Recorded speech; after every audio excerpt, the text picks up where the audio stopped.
你好，我係羅姑娘。今日咧，我哋同大家分享第一個非暴力溝通嘅要素，就係觀察而不評論。我哋必須清楚客觀咁陳述睇到、聽到或者觸碰到嘅嘢，對我哋嘅影響啦。我哋唔參與任何嘅評論嘅。陳述自己觀察到嘅事實嘅時候，如果加上自己嘅評論呢，人哋咧就好容易會認為我哋係批評佢哋噶啦。咁點樣先可以區分觀察同埋評論嘅唔同呢？就不如咧睇下呢個例子。有時溝通方式裏邊呢，我哋會帶有評論意味嘅。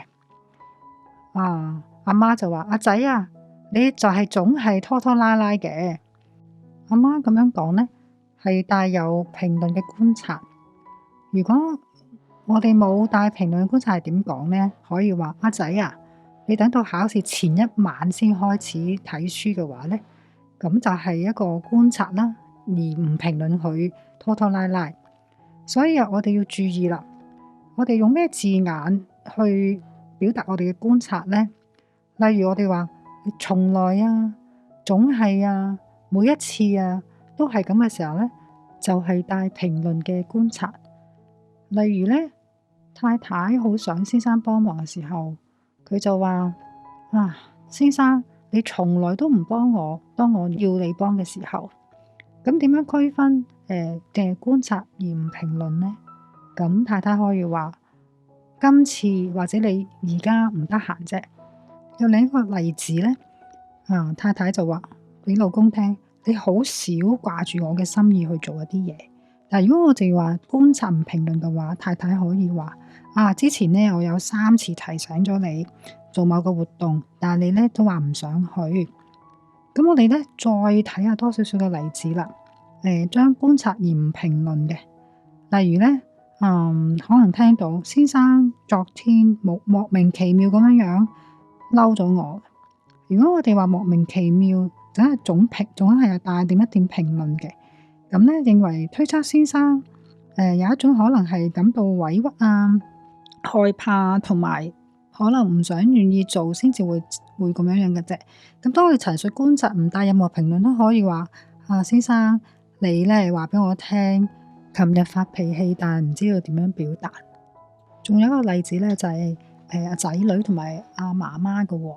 咁呢，就係話阿媽媽就同阿仔講：唉，你啊經常都冇刷牙。咁呢，當呢句説話嘅時候呢，我認為呢，經常呢有一種評論嘅。如果我哋係想陳述觀察而不帶任何評論咧，可以咁講啊。阿媽可以對阿仔話：呢個星期呢，有2日呢冇刷牙，咁呢，就直接咧去瞓覺啦。呢一樣嘢呢，就係我哋只係觀察阿仔冇刷牙幾耐啦，幾時啦，但係唔好成日覺得係經常啦，好似一種評論佢嘅一個唔好嘅行為。所以咧，我哋要注意呢個第一個非暴力溝通嘅要素咧，就係要觀察而唔評論，以至得我哋客觀咁樣去描述同人有一個嘅溝通，去明白對方嘅情況。下一條片呢，我就會介紹第2個要素，就係辨識同埋表達感受。我哋下條片再見啦，拜拜。